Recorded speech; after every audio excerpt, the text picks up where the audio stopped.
Hey everyone, we're going to talk about Q4. So for many of you, this will be your first Q4, and normally it is one of the most stressful quarters, but when we mash in the craziness of 2020, for many companies, it's going to be a hot mess. And so today I want to speak a little bit about what to normally expect in Q4, what you would normally do to thrive, but then also how this year a global pandemic changes all the rules. And then at the tail end, we've got a couple of recommendations for the Uvaro grads who are in roles and some additional tips for those who are looking for new roles. I think you'll enjoy this one. Looking forward to digging in.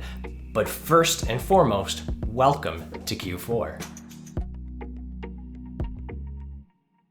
When you speak to people about Q4, they often have strong opinions. Some people say it's the last opportunity to close your deals and win your numbers. You speak to other people and they say it's an artificial phenomenon. It's just because sales reps are lazy through the year and they need to make up for lost time. Regardless of your position, there are some truths to what you experience in Q4, especially if your company's fourth quarter is also the calendar year fourth quarter. That October to December window is a bit of a double whammy if it's your fiscal year end and it's the calendar year end. So normally what it's like. Typically what you see is increased pressures to hit quotas, and the reason why is that CEOs, VPs of sales are thinking about the business in a specific way at that time of year, and that translates down. For that CEO, they're looking at the end of the number, end of year number, and they've seen where they've had hits and misses, and they're stressed out about how can they get off of this cycle of quarterly crush time, and so they're putting pressure on the team to try and get their deals in sooner. For that VP of sales,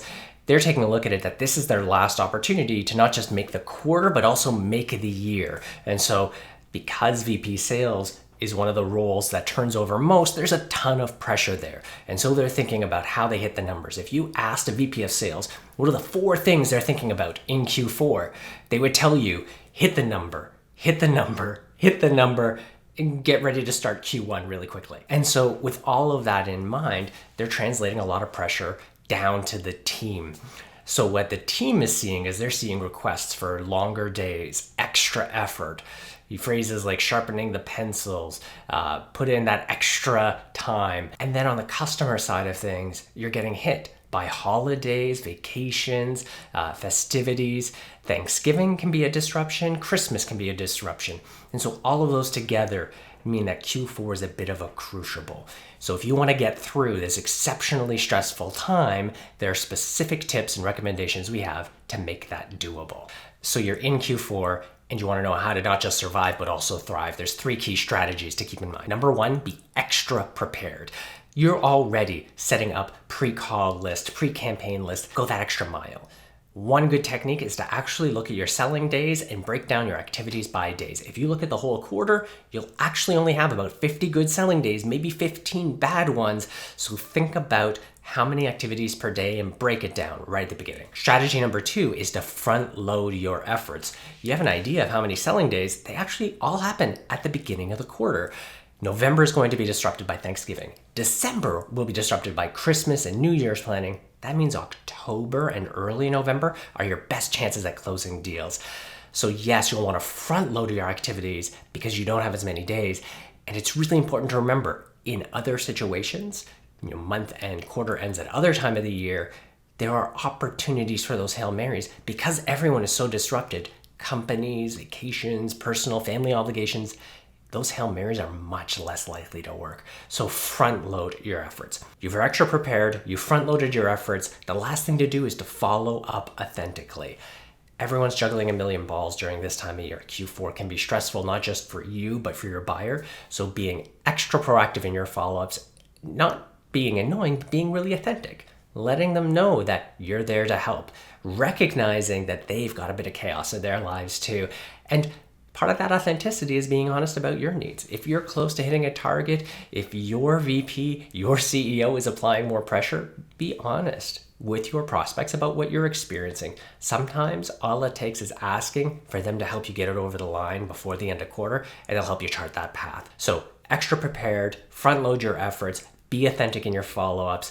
Those are the ways to survive a Q4. However, this year is different. We're in the middle of a global pandemic. All bets are off.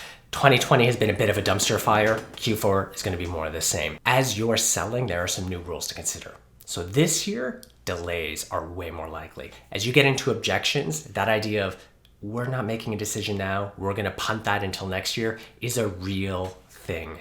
As every company is recalculating their budgets, their plans, their work from home policies, no one is going to get fired for saying, let's delay that purchase until next quarter. So that's an objection you're going to encounter, and you're going to have to make those decisions pretty early on in the quarter on, do you try to overcome that objection, or do you actually let that slide into Q1 and get a head start on your next quarter's numbers? The second thing to watch for is that budgets and spends are going to be chaotic. A lot of companies cut budgets.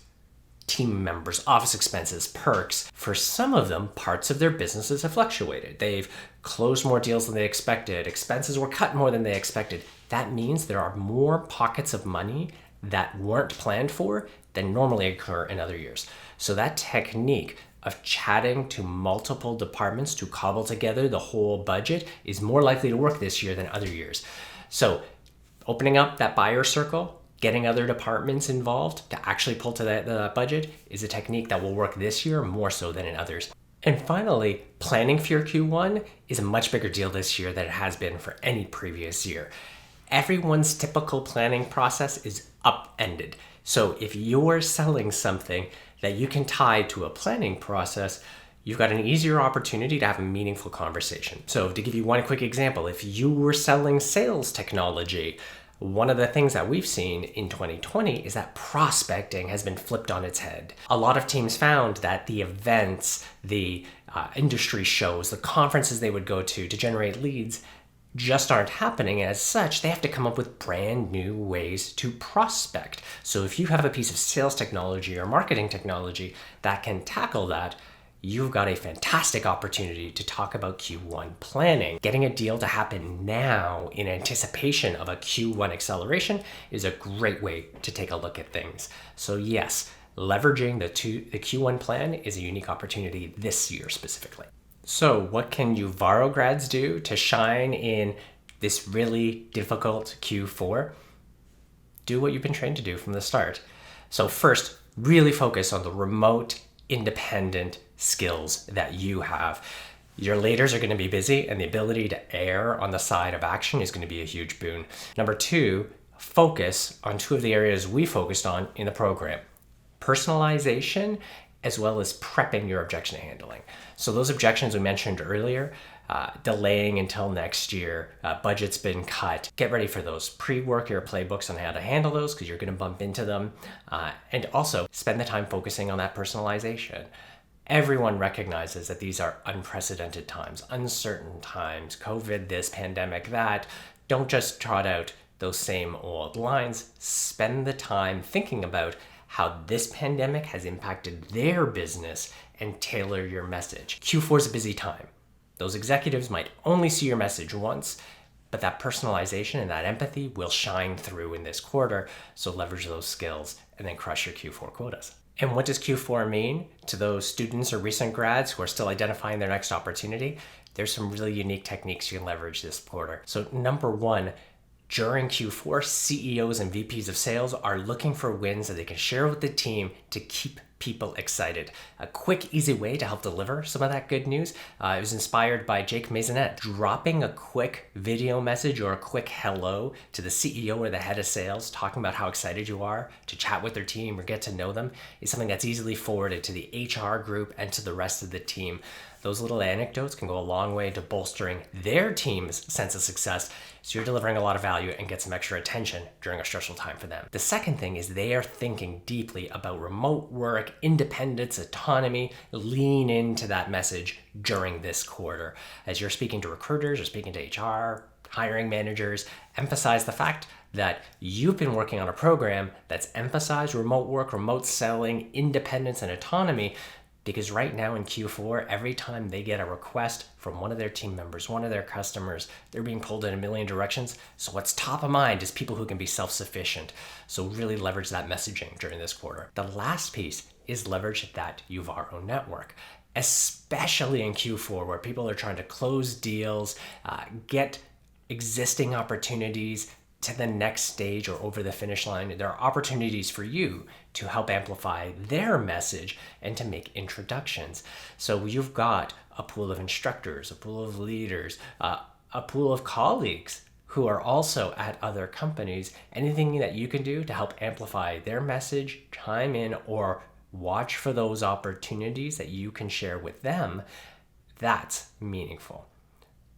To really dig into that last one, you're all experts in social selling. It's Q4. Even if you found one person, two people on LinkedIn who are describing a pain point that your target employer solves, making that introduction, posting a message about them, sharing that with the hiring manager, great ways to help your application really stand out. Q4 is a stressful time, and if you're solving those stresses for them even before you get hired, you've definitely got the inside track. Wow, that was a rush. We talked about why Q4 was really tough, normally how you can survive and thrive, why all bets are off and things are different this year due to the global pandemic, and then we had some tips there for our current grads and our current students. This was a lot of fun. If you found this useful, I'd ask you to please click that subscribe button below. We're going to be sharing more of these tips, tricks, comments. If you're a Uvaro grad or student and you've got a specific question in the back of your head you'd like us to dig into in one of these videos, let us know. We'll do the research, pull it together, and help craft some of that information. Looking forward to our next conversation. See you in future sessions.